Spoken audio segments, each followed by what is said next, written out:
Hey guys, it's Shockfying15 here, and welcome back to another video. So, if you wouldn't mind, I'm gonna start off with a Bible verse. And um, recently I went to this convention. Um, it was like between the times that I was doing okay at uploading, yeah. But then I stopped uploading because of the convention. Um, I went to this convention called LTC, and it's Leadership Training for Christ. And basically I got assigned, or no, I didn't get assigned, but I chose like some events to do, basically some things to do, and one of them was Bible reading. And for my Bible reading I picked out this passage, I guess, and it was 1 Corinthians chapter 7 verse 17 through 24. So I'm going to be reading that to you guys right now. Also, just a little note, there is some stuff about circumcision in here, but I mean, it's it's not that big of a deal. Nevertheless, each one should retain the place in life that the Lord assigned to them and to which God has called him. This is the rule I lay down in all the churches. Was a man already circumcised when he was called? He should not be uncircumcised. Was a man uncircumcised when he was called? He should not be circumcised. Circumcision is nothing, and uncircumcision is nothing. Keeping God's commands is what counts. Each one should remain in the situation which he was in when God called him. Were you a slave when you were called?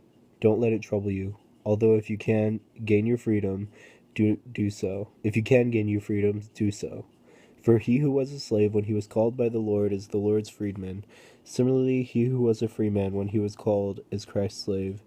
You were bought at a price. Do not become slaves of men. Brothers, each man as responsible to God should remain in the situation God called him to. So, when most people think of any Christians going on a mission field, mission work, they usually think of an outer country place. Sorry, the camera's moving a lot.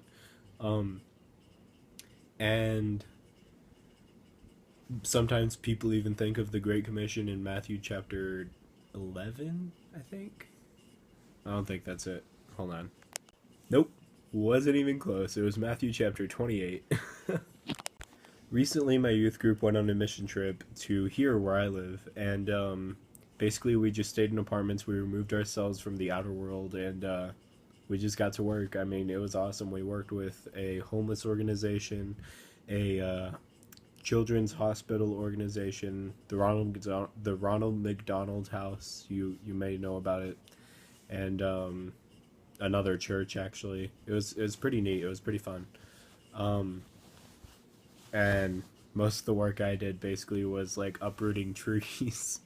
Like we had like this team of people like who just volunteered for it, and we just went around this whole area of like this homeless people area, and we just uprooted trees. It was awesome. It was so fun. And but basically now whenever I think about a mission field, I think about like basically anywhere. I think about Lubbock, I think about anywhere, but I think about the cities and I think about big organizations. I don't think about home. I don't think about school.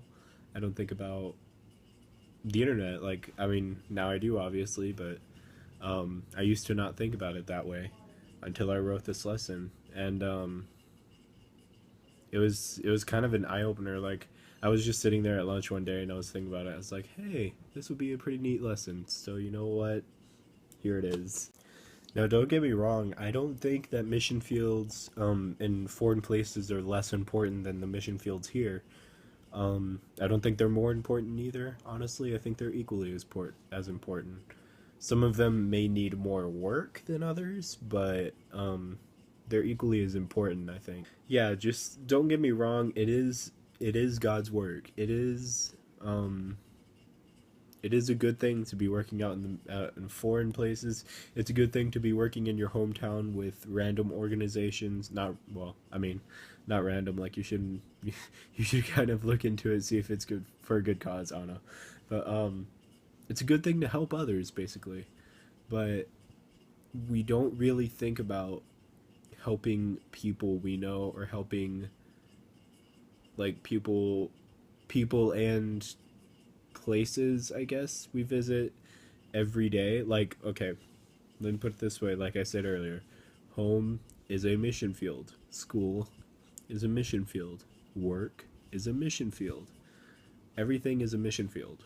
um and it's all good because it's all what God wants. So whenever I was reading the passage from earlier, I got to verse 22. Yeah, I got to verse 22. Hold on. Let me do a pretty sweet transition. Watch this. Boom, epic transition. Hold on. There we go. All right. And verse 22. Verse 22. There it is. For he who was a slave when he was called by the Lord is the Lord's freedman. Similarly, he who was a free man when he was called is Christ's slave. So that passage basically means, that verse alone basically means exactly what it means. Um, we are all free if we live with God. We're free from everything, basically. And we just have to, live with God. It's simple, but sometimes it's not easy.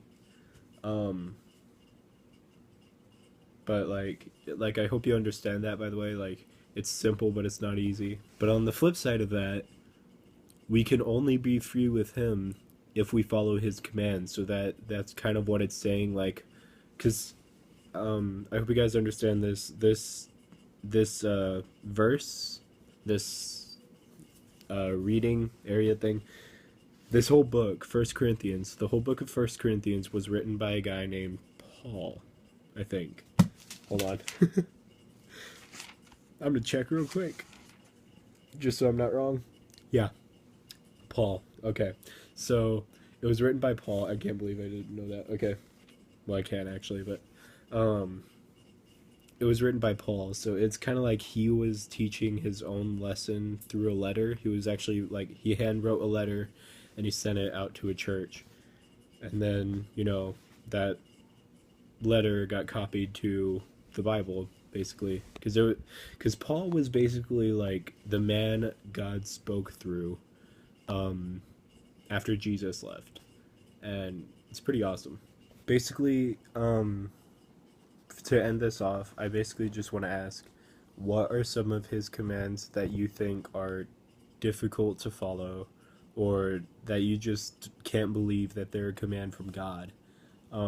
Because sometimes we struggle with that too. We don't only struggle with following them. We just struggle with the fact that that's a command that you have to do. Like, wow, I have to give that up, really? Because a lot of people struggle with that. Trust me.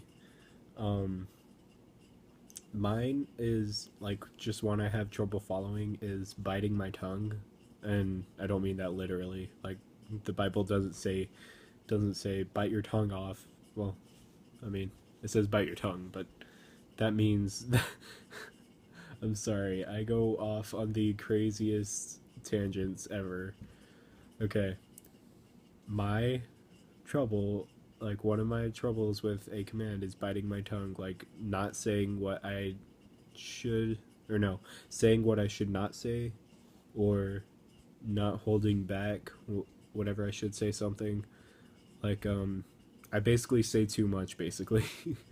uh, and I need to practice stopping that. And, like, I mean, of course, there's so many other things. Like, yeah, there's, like, everybody has their own things, basically. Like I said in the first video I made, Christianity and Me, um, in episode 1, I basically told you guys that I do not drink or do drugs, because, I mean, that's not a problem for me, but for other people it is. It's a big problem for other people. Alright, so the video cut off there, sorry about that, but basically what I'm trying to say is everybody has their own issues, and everybody deals with them in different ways. Everybody doesn't even have to deal with some of them. But those who don't have to deal with some of them, they do have to deal with others, So, I don't know. But anyway, I just wanted to ask you guys that question. Which command do you have trouble following, or which command can you not believe that is part of the Bible? And yeah, just if you need to, just keep it in your heart, um, and just think about it on your own. Like, think about what do I need to change.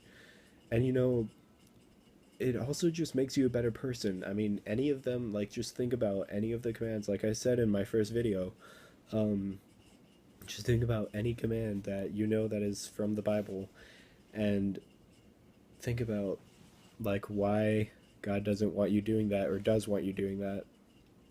It's for your own good. It's so that you can be a better person, basically, because trust me, if you start changing it, you will become a more likable, better person, basically. So, yeah, I don't know. But anyway, thank you guys for watching.